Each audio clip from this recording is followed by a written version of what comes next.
Hello everyone. I will start with thanking you for coming. Putting this show together has been really an incredible journey. We are putting in conversation two bodies of work, two kind of work from 1989, the TIA collection series, Chaco Series, and the most recent work, 2025. So beside this, for paintings, this is all new work. Judy has been so prolific, so creative, and it is a little challenging because the two body of work actually are equally strong in narrative. I want to remind actually that Judy's first background was literature, as you graduated from Berkeley and Harvard in English literature. So there is a strong narrative, be it when it is more representational or more abstract. And we will talk more about this vocabulary of yours. So, Judy, I'm gonna ask, when you think of vocabulary and when you see these two different artworks, that is a little baffling for people sometimes to reconcile. What are your thoughts? What is the common vocabulary that you see here? Well, in 1989, in 1984, my life was dissolving. My kids were largely grown, and I had 4 kids, and my marriage was falling apart. Back then, you stayed married no matter what. But it had been 25 years. It was pretty well falling apart. And I went off to the desert in 1984 and camped by myself for a month. And in the middle of that trip, my friend Ned Harper, who was living in Durango, said to me, "You must go to Chaco Canyon." And I said, "Have you been there, Ned?" "No." And he said, "But you must go." And I trusted Ned. Ned grew up in a very different world. His father was superintendent of many different Indian reservations.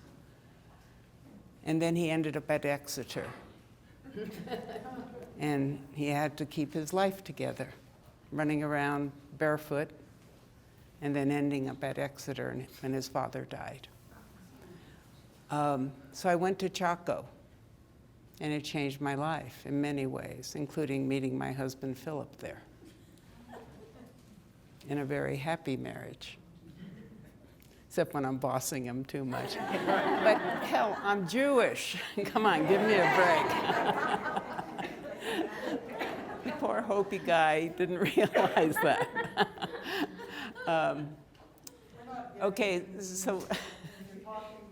Okay, let me try to move my head around. So basically, the light in the Southwest simply overwhelmed me. It was so powerful. And I remembered as a kid, and I think a lot of my work comes from a child. As a kid, my parents sent us off to a communist workers' camp in Tuskegee. My parents were communists. Not a great thing to be during the McCarthy period. Not at all a great thing to be. That's why I laugh when people talk about the government listening to them. I was student body president of my high school. I'd pick up my phone to talk to my counsel. It'd go click, click, and I knew the FBI was recording every word I was saying. So to me, it's like I already been there, done that. Don't have to be afraid of it. I learned a lot growing up in a home like that. I learned to never, ever trust ideology. Never. Because I watched what it did in our household. I watched how news would be denied. Stalin was a hero. The man was a mass murderer. So I watched this all before, from the inside out. My father would disappear for years at a time. He'd go into hiding. So it was a very traumatic childhood in many ways, and yet we've all had different kinds of traumas in our childhood. And then there are those stability points. My grandma Rosie, who was my storyteller. My community, Mexican American, Japanese American, a few Jewish kids, Black, everything, East Los Angeles. I was so fortunate. And I had great teachers at my schools. They chose to work in the poorest part of LA. We were poor. My parents were communists. They didn't understand the system at all. So what are you going to be? You're going to be poor. We didn't feel poor. We were so culturally rich. And in all my work is based on song. All my work is based on song. I'm going to jump around a bit, but the black, red, and white I started doing after an experience with the Black Salvation Army Santa on 5th and 54th in New York. And his deep black skin, his white cotton beard, his red suit stopped me in my tracks. And I won't go into the whole situation that happened, but it was so powerful. And I painted him for the whole next year. And then when Philip and I moved to Hopi in '93, the sand at Hopi, that's the materials, became part of my language. And black, my palette reduced itself for 20 years to the color of the Santa. The sand taking the place, the neutral sand taking the place of the white. And for 20 years, I could not paint with any of these colors. If I started to paint with color, Susan Rothenberg came to visit my studio, and she said one day, "You know, Judy, I'll introduce your work to the guys at Pace, but you need to work with color." So the next day I said, "Okay, let's see what that's like." And I just wanted to vomit. I didn't have a choice. My body said, "No way. You keep singing the Santa's song." And that's what I did for those 20 years. And now his song returns in a whole different way because it mixes with these songs. So what happened, though, in '84 when I was camping, that communist workers' camp was, excuse my French, well, I won't say it, was the merdiest, I will say it in French, but even though there's no word like merdiest, it was the merdiest camp you've ever been to in your life. They were the most capitalistic people you've ever met. They worked us to the bone. I was 11 years old. We had to wake up at 5:30, take a cold shower outside, and then work in the garden all day long picking bugs and weeds. And then they imported dried bananas, and we spent the rest of the day pulling bugs with tweezers out of the dried bananas. And then we had to milk the goats and drink the warm goat milk. I mean, it was a nightmare. But I had an experience, and many of us have been through nightmares in our lives. And then there's something else that happens. I experienced the light of New Mexico, and I knew that one day I would live here again. Even though my brother ran away from the camp, and it was nuts. And that's been my life in so many ways, where something bad seems to happen and something very special comes out of it. And when I camped here, that light entered again, and I think I was able to reclaim my childhood in a very different way, and that the child spoke with these colors and shapes. I am not trained as an artist, so all my work is constantly teaching me. I realized that this morning. every piece that I do is teaching me how to be an artist. I'm not laying something on the canvas. It is teaching me how to see more deeply. And how... I'm sorry, go ahead. Yes. Yeah. So with this, when I got back to California, I ended up doing a series of pastels. There are 100 pastels that preceded this. Pat, you've seen that work because you lived up the road from us. And then I thought, I need to paint to capture that light. So I laid out 40 sheets of paper, and I thought, okay, I'll start painting, and if something's really awful, it's okay because there are 40 sheets here. So I can make a mess. I can do something awful. You know, I am a teacher. I was trained as a teacher. So I was teaching myself, and the work was teaching me. So I would start painting. I ended up doing 21 paintings on Bristol board about this size, 20 by 30. And the final one had all these dots in it. I'd never seen an Aboriginal painting. But the dots to me caught the feeling of light in the Southwest. So then I started working. I called John Annesley in Healdsburg, who was the best canvas maker in the whole Bay Area. And dear John stretched some big canvases for me, 4 by 5.5. And I did a whole series based on dots. At the same time, I did a series that was gestural, because doing the dots was so, I mean, I do like 1 million dots, and then I put one on, and the whole thing would fall apart. And I'd have to start dotting again until it was complete feeling. It was an amazing experience. At the same time, I was painting gesturally. Whoops, sorry.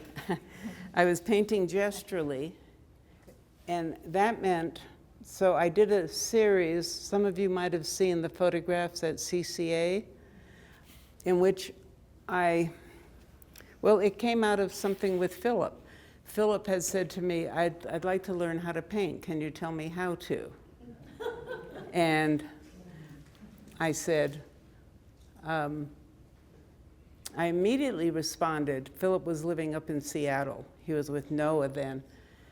And I immediately responded and said, why don't you do what your ancestors did? Because Philip's father was Hopi Indian. I said, why don't you do what your ancestors did? In their kiva paintings, they would paint an entire wall, a huge mural, perform ceremonies, and then eventually whitewash the mural. And on any kiva wall back then, what Harvard Peabody took apart one of the walls, there were 100 layers of paintings. You know, imagining people performing ceremonies in a place where the hands of their ancestors existed is incredible, especially for someone who's Jewish. Because my ancestors were running from here to there and someplace else. We have a lot to work through. And that's been a basic part of my art too, is healing. And I was aware of the wounds that I carry, both as a Jew, growing up in an ideological home, all the different things that were passed down. And that I have worked through in my work, not trying to. Matter of fact, I have never shown the psychological work that I've done visually. I figured that was mine to figure out. I will be doing a book where I will have a chapter on that, because now I can look back on it. I'm not carrying it the same way. So in this series, so this brings together the black and the red and the white with what happens here, that this was about Jewish rage. And it took me 2 weeks to do 100 paintings. These are all on a single canvas. I was aware that when I finished the canvas, it would be one color. And what I would photograph, I was trying to teach myself how to paint differently than this. This was before I did this series. What I was really teaching myself was how to let go. And that's how I know how to do my work. I never know what a piece is going to look like when I begin. Never. And when I think, like this morning, I was doing more of the red basket reeds.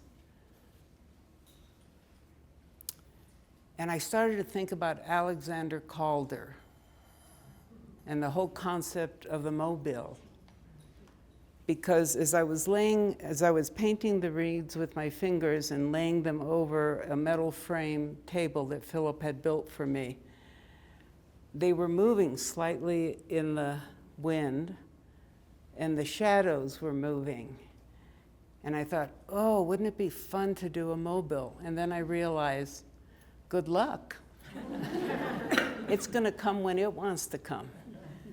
I might have the thought to do a mobile, but if I try to do one, disaster. It won't have any meaning. I know that from experience. I'll have the thought, hopefully I live till 94 or so, because maybe sometime in the next 5 to 10 years, it will happen. And I'll see, oh, this is the idea come to greet me. Okay, so here, this is story. This entire series is story in a very different way than that later became story. And so all these... These are photographs that are memories of the paintings, because I knew the paintings would only exist as memory. You're welcome afterwards just to sit and look at these if you want to. So story was inherent. Song is inherent. The opposite of dogma to me is song. And some of you, I've said this before, when I go to High Mass with Margie, my friend Margarita, it was in Latin, and it was beautiful. It was like hearing gold dance in the air. When I go to synagogue on the High Holy Days with my grandma, with my booby, my grandpa would have nothing to do with it, but my booby we'd go to the synagogue, Orthodox. The songs, the chanting. When I go to the storefront churches with my black friends, I didn't listen to the preachers, I listened to the music. My Japanese friends, it was silence. Incredible silence. There was as much about song as actual singing. That is at the base of much of my work. Judy, can you also talk, when people come, they say, what is it? Is it foam? Foam. I don't know where the glass is around, but it would be nice to make sure that we pass it around the glass. Tell us about your process, the materials, because everybody's in awe of this piece and all the new work, and also the brokenness of how you've been working lately, you know, how you work with the broken.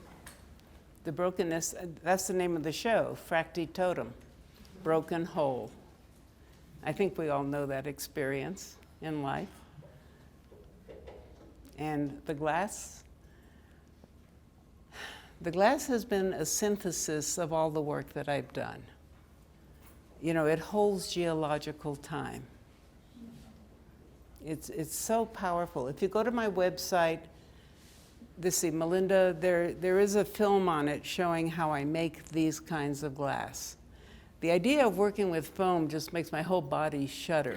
You know, it's such a fake material. The materials that I use come from nature, and they speak that voice. That's why I can't fire glass so that it's shiny. And people are doing beautiful work with shiny glass, but I can't. It has to be like the sand that it comes from. And having studied medieval literature very deeply, the Middle Ages did it. They did it so beautifully with their stained glass windows. You know, those are songs. Again, the dogma, forget it. The music, that's something different. I hope you can hear the song in this. The way the colors, the other things all move together. The songs here are very, very different. But then again, I was exposed to so many different cultures. I used to love listening to Paul Robeson. Pete Seeger would actually come to the picnics that the party would have. That was pretty magical. Billie Holiday. It's all in this work in so many different ways. Here, I take a tiny little spoon that's about 100 years old that my friend Catherine gave me, and I use a kiln that my husband built along with a young technician that was designed by a master designer, the man who owns Bullseye Glass in Portland. And I just tamp out, and on my website you'll see the way that I do it. It's so simple. Every technique I use is so simple. I'm not interested in technique and getting fancy with technique. It's never. I'm trying to find a way to let the unconscious express itself. I didn't have a clue till I was 30 years old that I was a visual artist. Not a clue. And then the unconscious just erupted.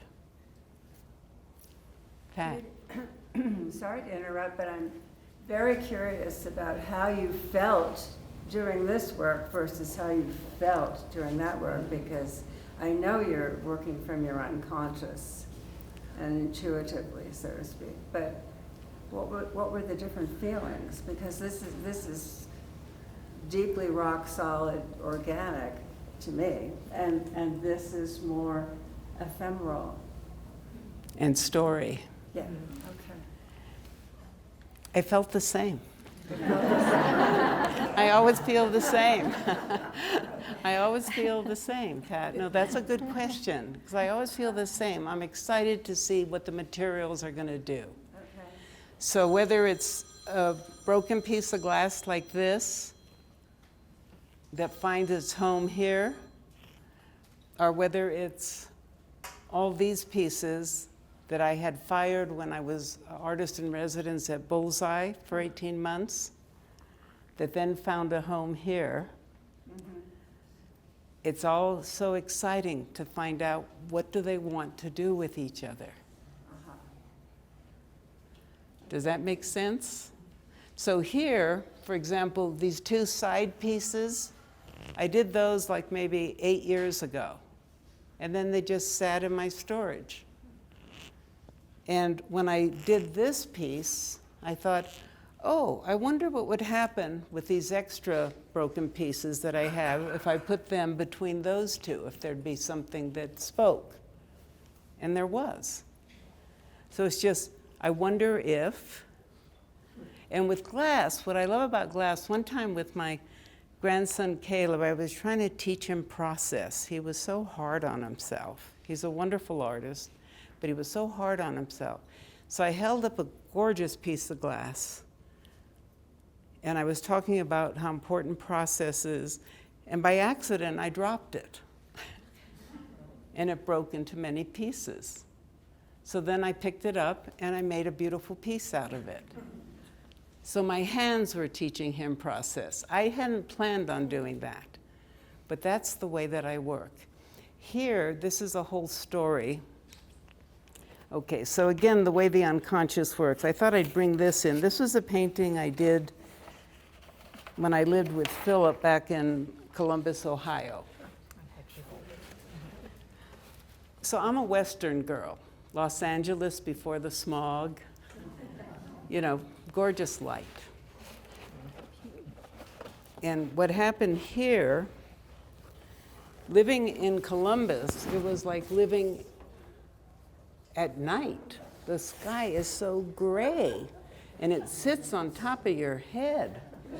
And so I did a series of paintings called Songs of the Night Sky, because at night, when I'd like stay at my grandma's house, there was this long hallway, and no, of course you didn't have any lights. So I'd get up to go pee as a kid, and you put your fingers in front of you, and it feels like the air is full of dots, like it has texture. So this is Songs of the Night Sky. This was after doing that series, 1990. Little did I know that Photoshop would be invented eventually. And with Photoshop invented, I took the images from Songs of the Night Sky and created a book called Frog Dreaming. And that has been my life as an artist. And I realized that I had to take Photoshop. And I did an online course at the community college and learned it.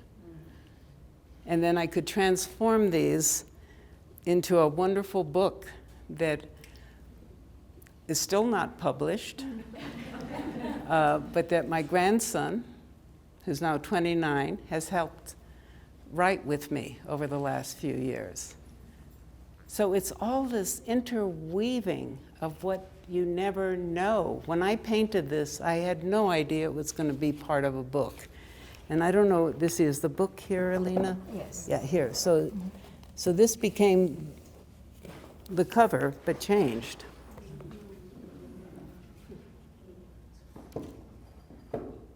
This book is being translated into 10 languages as we speak. And it's still not published. But it doesn't matter. When people see it, they'll say, "Can I translate that into Hebrew?" And I have a friend, by the way, who is Arabic. Can I give it to her to translate into Arabic? 2 people are translating it into French. One person is very academic. The other is tied completely to spirituality through her hands, a masseuse. And I'm thinking that when it's published in France, we'll publish it, the 2 of them together, as one book. Because in French, the other thing is, frog is feminine. His friend lizard is, in French, in English, it's a she. In French, lizard's a he. The word heart is masculine in French. How are they going to deal with that? Especially when the keeper of all legends is a he, she, they. Yes, but the soul is feminine. Aha. So maybe that's how. Maybe they bring the soul into it in a different way. But about the book, I think that there's a lot of imagery that is similar between the 2 books, because it all came from this time, right? It all came from that period before the Santa and before I moved to Hopi. And then the work reduced itself at Hopi, absolutely reduced itself, both in image. You know, the land at Hopi is so profound. It holds so many stories. They're not my stories. but the profundity of the land, because at Hopi, the stories are interpreted within a spiritual context. I had to receive the essence of it from the land, and that helped everything reduce itself to this. There's the land that's my stories, the 10 parts of that. Those, I think, are my stories from the land. And I'm realizing as I'm speaking right now that at Hopi, my Hopi friends call me a Jopi, a Jewish Hopi. It's great. Hopis have a great sense of humor. But at Hopi, because the stories are so deeply, I don't understand Hopi, so the songs at Hopi are the songs from that land. We have very few religions in our country that come from this land. They're imported. At Hopi, the religion is sung there and can only be practiced there. So that was almost a culminating experience living at Hopi for, 12 years.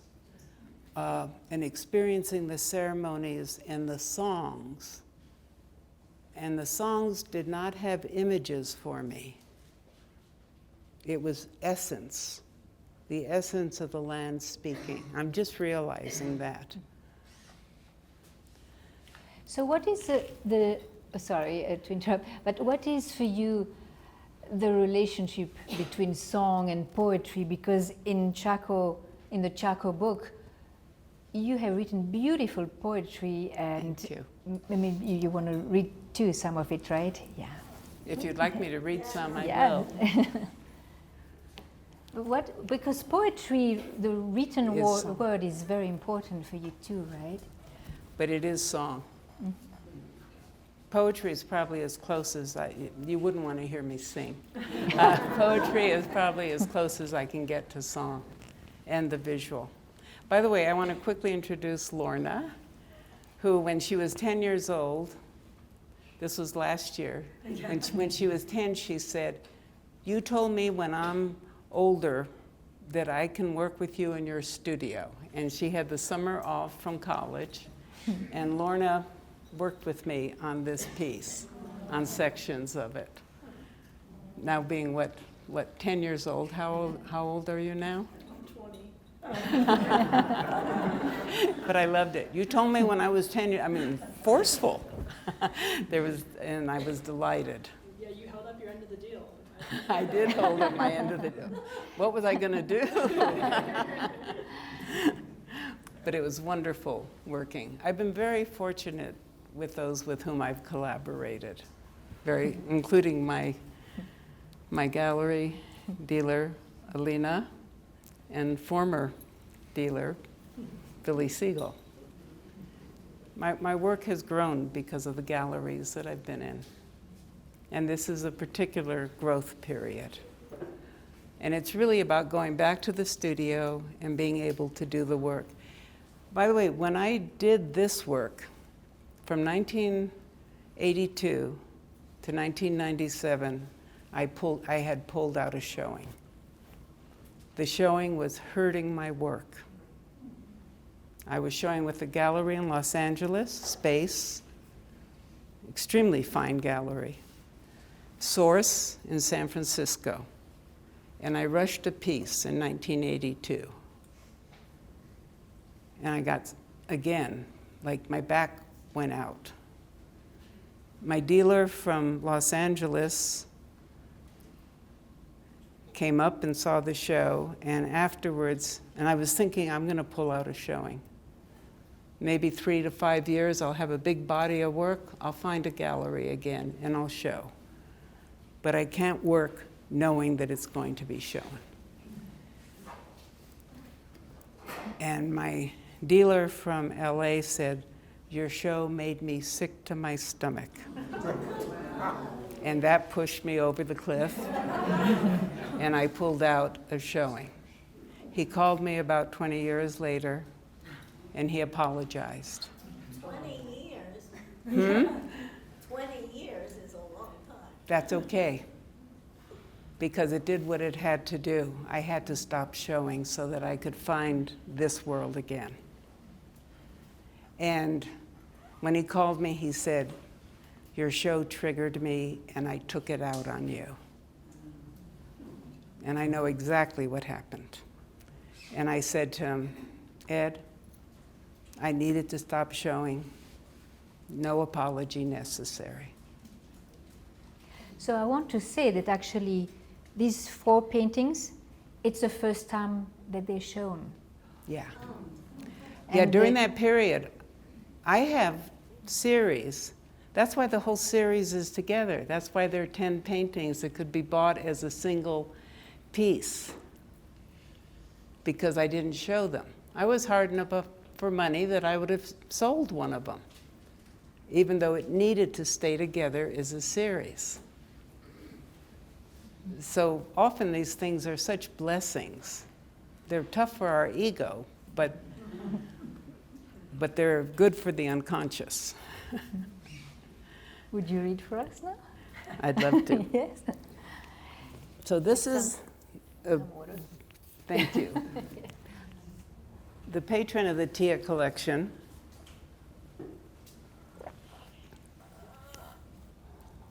said, I want to do a book about this series, and I want it to be its own work of art. Such a gift. I've been very fortunate with my collectors. They've given me many gifts to help my work grow. And this was a joy to work on. And it is its own work of art. I worked with Montana Curry, who used to work at Radius Books. And I had worked with Montana at Radius, but now she's no longer there. And the Tia collection hired Montana to design the book, and we worked on it together. And I'll read you a little bit of the poetry that relates to those pieces, but to give you an idea,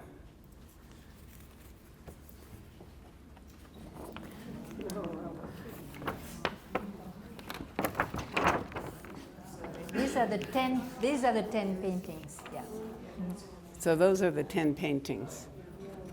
And I imagine them in a museum show at some point in this kind of a shape. Like this wonderful man, Michael Whitson, bless his good soul, said to me once, Judy, I want to show you what a good relationship is. This was as I was going through my divorce. And Michael, with his big belly, stood right here. And he said, I'm going to hold my arms in 3 different positions, and you tell me which one feels right to you. So first he went like this, and I said, I feel like I'm being suffocated. Then he went like this. I said, I feel like nobody's there. And then he went like this. And I said, I feel like I'm being held and I'm free at the same time. And that's how I see these as being shown in a museum context when Tia loans them out, so people can be held and free at the same time. What's amazing about this series is that I stretched the 10 canvases. The stretchers are all made of first growth redwood because I didn't have any money, and I was doing some teaching, running programs in the schools, but I still had 4 kids. And the head of the lumber yard in Healdsburg would put aside all the redwood scraps for me. So I built the stretchers, and I thought, I need to teach myself how not to try to resolve something before it's time to resolve it. So I'll stretch 10 canvases, number them 1 to 10, begin 1 on day 1, 1 on day 2, till I have all 10 of them going. And then for the next, whoops, sorry, that broke off. For the next 2 months, I just move them around. I didn't bother with the numbers. Then I went to the desert again, and I slept at 10,000 feet in the night sky at Mount Baker in Nevada. Came back, and the night sky entered. And I painted for 2 more months. And I did learn how to not force something, just to leave it alone, and it would resolve itself. I'd work on another painting. When I put them 1 to 10, they're a 24-hour cycle. They begin at daybreak, they go through the diurnal cycle, and they start at daybreak again. I did not plan that. And when you're really working with the unconscious, that is what happens. And it's a gift. So let me read you some of the poetry. I remember David Chickie once said to me, I said, because my first book with Radius was Mapping Water, and it was heavy. And I said, can the next book be lighter? It was heavier. And this one's the heaviest of all. So we begin with turning time into space. The word journey came into English in the 1200s. It meant the amount of travel in a day. Each day in my studio, I journey great distances, turning time into space as I enter terra incognita. Art is my teacher. It has taught me that our first language is the rhythmic beat of our mother's heart. Our second language is the texture of our mother's skin. Art has taught me that Earth has her own heartbeat. These universal languages cradle my work. Art has taught me that what I gaze upon gazes back, that I am in dialogue with what surrounds me, from the macrocosm of the universe to the microcosm of an ant carrying a grain of sand.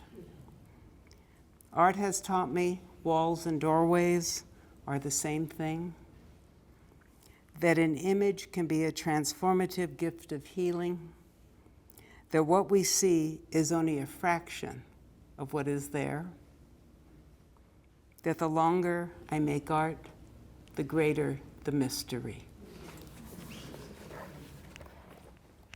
And the way that we've designed the book is to give a lot of room to the words.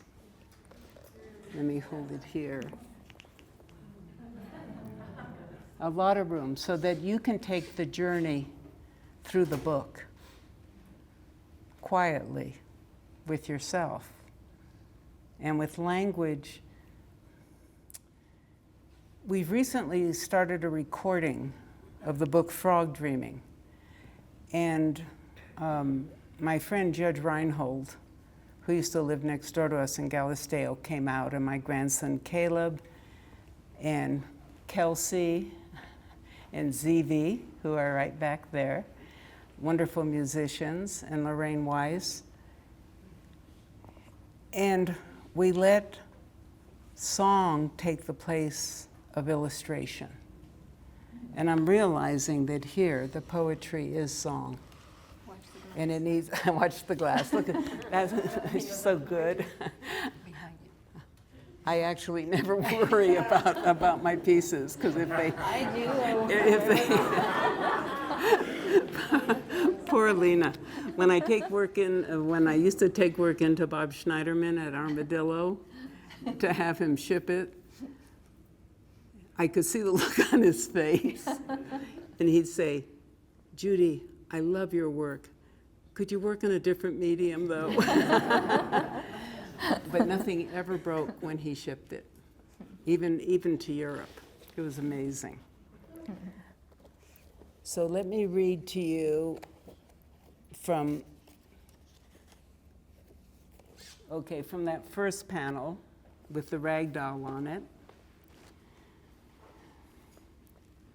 Pass through the membrane of night to find a vessel overflowing with dreams. The light of shadows, the mud of sleep, the flesh of the womb, the evanescent colors of a fawn's internal organs, gray-blue moonlight on desert sand, the pale glow of ancestors, glimmering fish on moonlit water.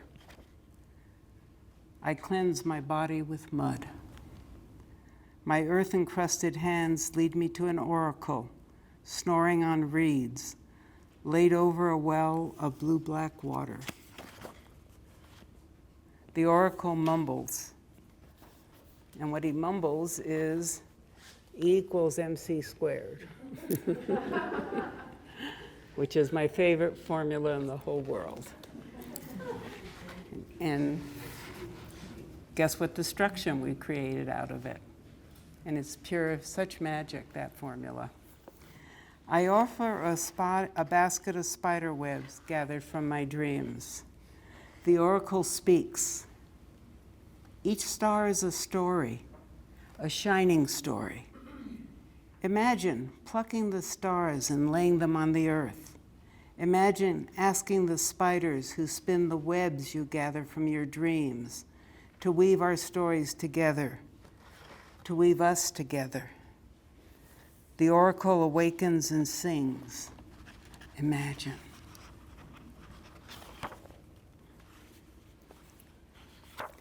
Actually, that one is a, let me read you the actual raggedy one. I thought I marked it so clearly, and somehow things moved. Because then you'll see how raggedy fits in.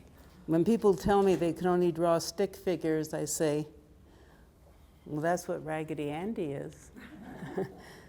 But look what meaning he's given to our lives. So, okay, here it is. Sorry.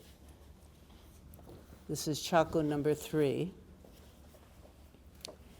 15 billion years ago, our universe exploded into song. Electrons, quarks, neutrinos danced from plucked strings. Gravity, strong force, weak force, electromagnetism wove into 10 dimensions. Raggedy sings, hey diddle diddle, the cat and the fiddle. The cow jumps over the moon. The little dog laughs to see such sport, and the dish runs away with the spoon. Raggedy sees. I made a rag doll for my son David when he had spinal meningitis. I sat beside his bed, sewing him a rag doll. Raggedy sees. You sit beside your child. Sorry. Our children are so precious to us. David's fine.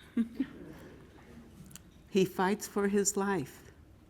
You sew me as I sew you, each stitch a prayer. Guardians of the watery world, the drummers drum, ritual births sound that trembles through the cosmos, dissolving time. A ragdoll's fingers speak Genesis as they weave, breathe, sprout, and grow rainbow threads that dance on the forever changing aquaface. Raggedy says, what you make makes you. What you gaze upon gazes back. Matter lives. Sing the poetry of E equals MC squared. To each day a rhythm, to each day its beauty and uncertainties. Joint the lumber, rip the 2x1s, plane the wood, cut the stretchers, drill holes, screw together the frame, stretch and staple the sweet-smelling canvas, gesso it white. Who are the gatekeepers standing on the water? I painted them, but I don't know. The snake dances, and you'll see these are all in the painting. The snake dances, the drummers drum, a murmur thrumming through the universe. Child listens, old woman listens. They listen as one. A soft breeze like water moves, the membrane between worlds dissolves. and then you come to the actual image. Thank you. Thank you.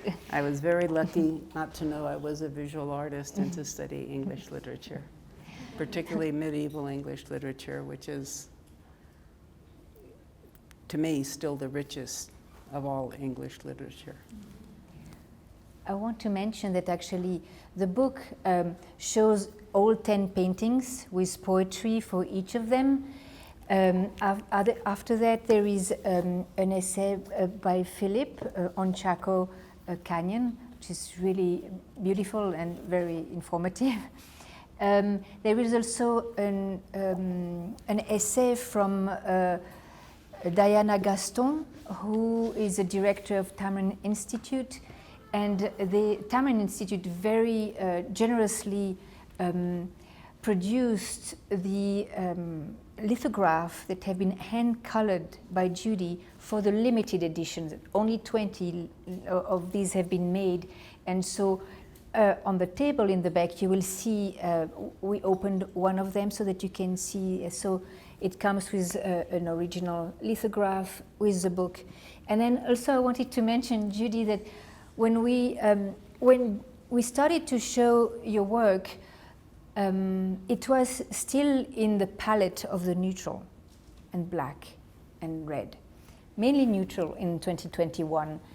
And after you recovered from your cancer, Judy, you did a series called Hallelujah. Yeah. And it was Once Upon a Dream, Hallelujah. And for that series, Judy went back to colors, and we have one little piece in the back there that has this palette that actually you extracted from the Chaco series. Yeah. And in the collector's edition, there is in the back, in the box, a unique artwork with that palette and little squares of glass, of like mosaic, that like actually a bridge in between the painting and that work. So each collector's issue comes with an artwork of Judy. Just wanted to mention, because you can see them in the back. She understands my work so well.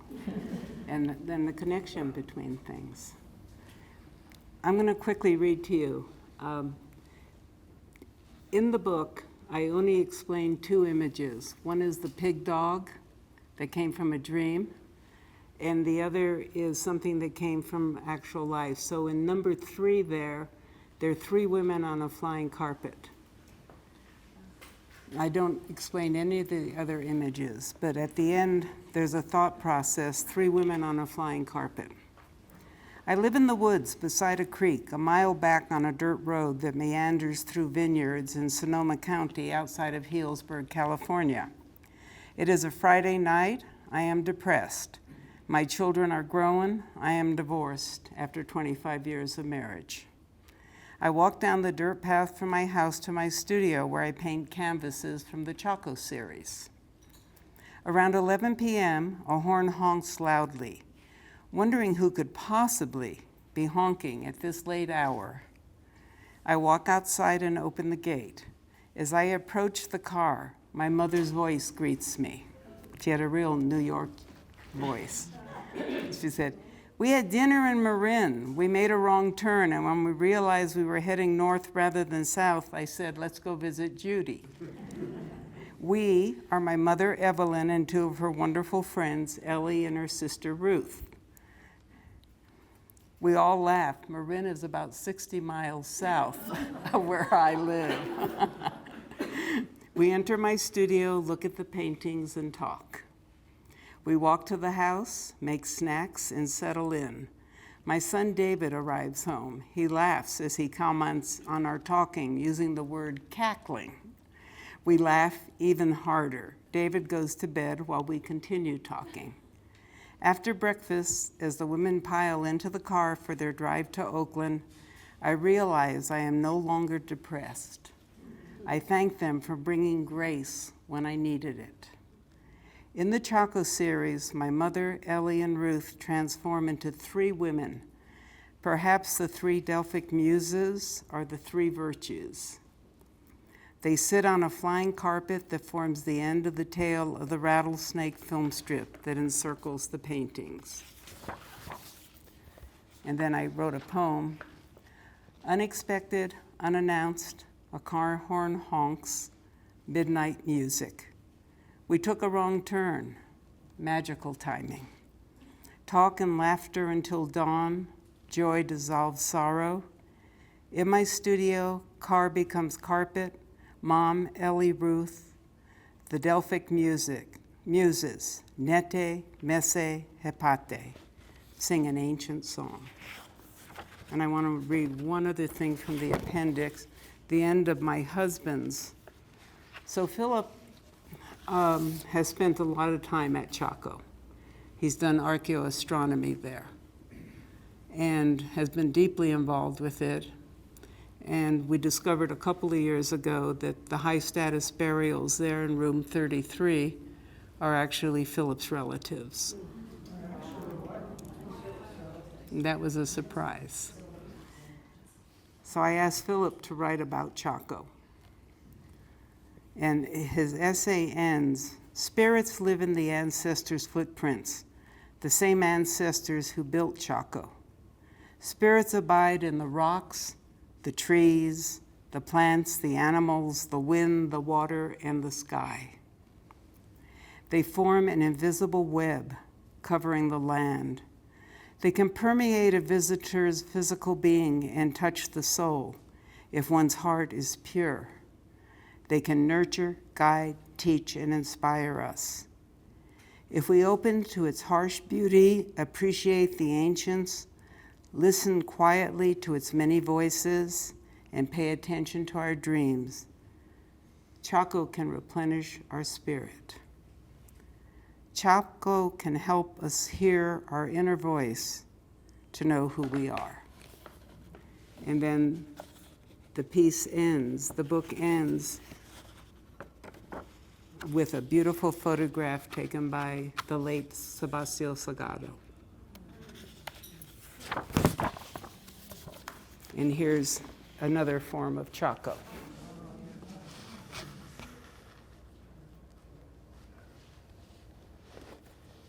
So from dream to three ladies taking a wrong turn to what can change our lives to this magic. Thank you.